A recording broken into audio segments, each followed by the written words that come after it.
quand il sera plus là, il va nous manquer, le petit Emmanuel. Remarquez, il est là, mais il nous manque. De peu, mais il nous manque.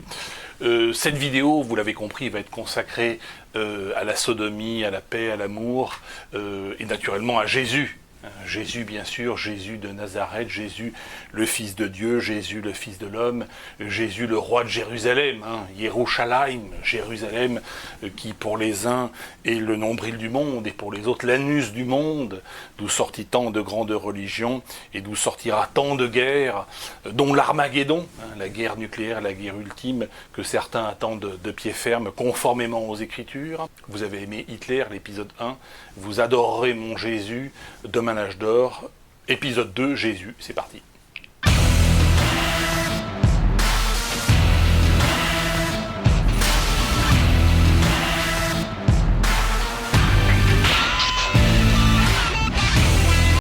Je ne reviens pas sur la polémique de la vidéo Jésus, sauveur ou imposteur. C'est une vidéo qui a été très commentée négativement. La plupart de mes vidéos sont approuvées par les internautes à plus de 95%. Et là, on est à 50-50. Jésus, sauveur ou imposteur. Je répète ce que j'ai souvent répété, c'est qu'il faut détester les idées et pas les hommes. Et pas, quand bien même les hommes en question seraient des prophètes ou seraient des messies, c'est pas le sujet.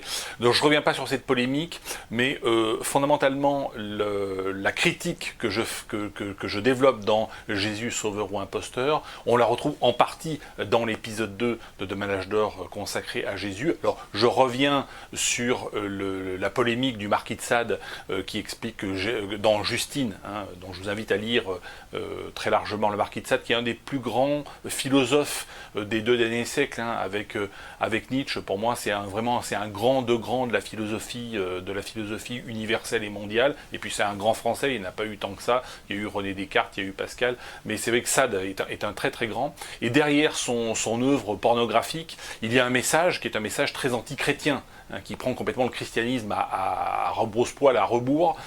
C'est de l'antithèse totale du christianisme. Il pense que on peut tuer, violer hommes, femmes et enfants parce que la loi de la jungle ou la loi de la force serait la loi de la nature.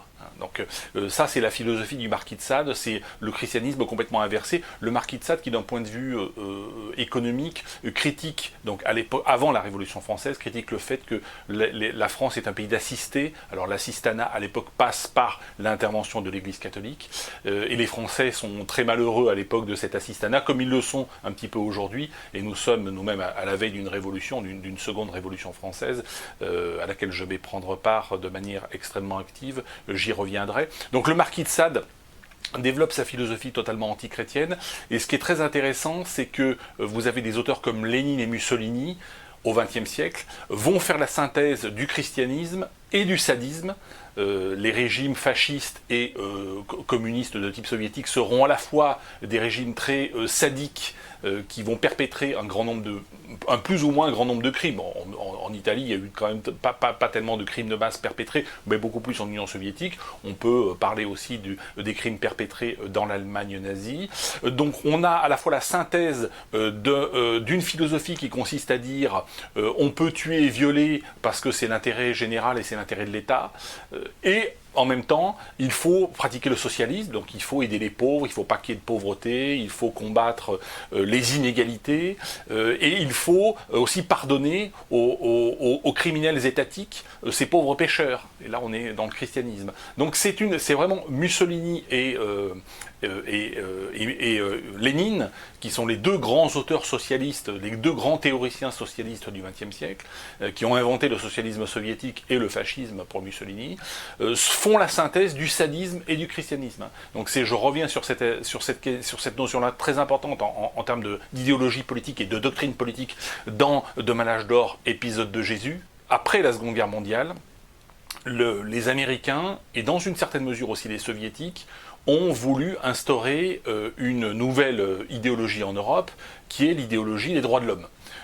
Cette idéologie des droits de l'homme, elle était censée se substituer au fascisme et également au christianisme pourrissant, puisque le christianisme est quand même en régression très importante depuis la moitié depuis la Seconde Guerre mondiale, et même un petit peu avant, et même dès la Première Guerre mondiale, hein, il y a une régression quand même structurelle assez profonde. Donc on a voulu substituer ce christianisme pourrissant à une nouvelle idéologie qui serait la philosophie des droits de l'homme. La philosophie des droits de l'homme, c'est fondamentalement, alors on la retrouve dans la déclaration des droits de l'homme et du citoyen de 1789, et en 1948, l'Assemblée des Nations Unies vote une nouvelle déclaration des droits de l'homme, qui est la déclaration universelle des droits de l'homme cette fois-ci, que l'Union soviétique ne signe pas à l'époque parce que l'Union soviétique pratique la politique de la chaise vide, mais que l'Union soviétique aurait tout à fait pu signer tant elle est globale et elle est générale, et fondamentalement elle dit, eh bien, les citoyens doivent, en tout état de cause, vivre dans une société démocratique. Qu'est-ce que ça veut dire? On n'en sait trop rien. Tous les pays communistes vont se déclarer comme étant des démocraties populaires. La Pologne, la Tchécoslovaquie communiste, la Roumanie de Ceausescu communiste, et bien sûr l'Union soviétique se déclare comme une démocratie populaire. Donc démocratie, ça veut dire que les gens vont voter, ils vont voter pour le parti communiste, puisque c'est le seul parti en lice, mais on peut dire que techniquement c'est une démocratie, donc ça ne veut rien dire. On a effectivement dans cette philosophie de droits de l'homme aussi, surtout, la soumission à l'État. C'est-à-dire que l'individu doit quand même se soumettre à l'État. Et c'est pour ça que je dis que c'est de la merde, parce que fondamentalement, c'est une idéologie qui va à l'encontre de l'éthique de la liberté. L'éthique de la liberté dit fais ce que tu veux, à condition de ne jamais porter matériellement et volontairement préjudice à autrui. Or, les lois et les taxes imposées par la mafia étatique portent matériellement et volontairement préjudice aux citoyens. Donc l'éthique de la liberté est très supérieure aux droits de l'homme, c'est pour ça que je dis que les droits de l'homme, fondamentalement, c'est de la merde, et que cette société droits de l'hommiste, elle aboutit finalement au règne de personnages aujourd'hui comme Soros. Alors je vous renvoie à la vidéo que j'ai faite sur George Soros, fils de Mammon, lui-même fils de Satan. Je développe effectivement le fait que la philosophie popperienne, Karl Popper étant un philosophe américain de 1945, des années 40-50, stipule qu'il faut faire l'exact inverse du communisme et du fascisme, c'est-à-dire qu'il faut aller vers le suicide individuel et non pas vers le suicide collectif. Alors il ne dit pas aller vers le suicide individuel, il dit qu'il faut aller vers la sexualité sans entrave, il faut aller vers la consommation de drogue, il faut aller vers les migrants, alors, que l'Europe soit envahie de migrants, c'est formidable, et c'est le but de Soros, hein, fondamentalement. Donc je vous renvoie à la vidéo. C'est-à-dire qu'on passe du suicide collectif, qui était celui du fascisme ou du nazisme et du communisme, au suicide individuel. Hein, donc voilà. Et tout cela est un dérivé du christianisme. Donc le chapitre sur Jésus, je reviens sur le personnage de Jésus, sur les polémiques qui entourent sa mort, la résurrection, donc je reviens sur ces questions-là dans cet épisode, mais je traite aussi, surtout et fondamentalement, des questions politiques et doctrinales fondamentales qui font que nous vivons dans une société qui est en dégénérescence, qui va disparaître. Dans d'autres épisodes, j'explique quelle alternative nous pouvons apporter aussi au christianisme, hein, parce que la critique, c'est une chose, la critique négative, c'est une chose, mais il faut aussi apporter une capacité une alternative, et notamment dans Spiritualité arienne, qui est un épisode très très important. Vous pouvez vous demander pourquoi passer par l'écriture, pourquoi passer par des livres pour diffuser ces informations, alors que j'en diffuse un certain nombre et un grand nombre maintenant, puisqu'on est à près d'une centaine de vidéos sur Internet. Parce qu'il faut bien comprendre qu'il n'y a pas d'œuvre révolutionnaire sans passer par l'écrit. L'écrit est 1000 fois mieux que n'importe quelle vidéo, que n'importe quelle conférence, que n'importe quelle intervention orale. Que serait Hitler sans Mein Kampf?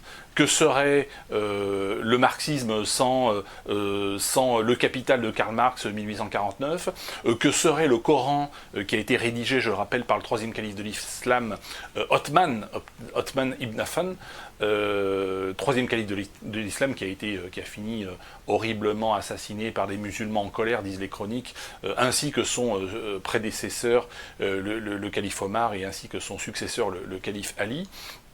Donc, mais que serait l'islam sans le Coran? Pas grand-chose. Donc que serait le commandant Aubenas, demain consul Aubenas, parce que nous sommes quand même dans un processus révolutionnaire, et à mesure que les partisans nous rejoignent, et que mes idées diffusent aussi sur Internet et sont reprises, sans forcément me citer, mais peu importe, c'est pas important, eh bien, je suis de plus en plus déterminé à devenir bientôt le consul Aubenas, hein, parce que ça va finir tout cela en révolution, c'est évident. Merci à toutes et à tous, et je vous dis à bientôt.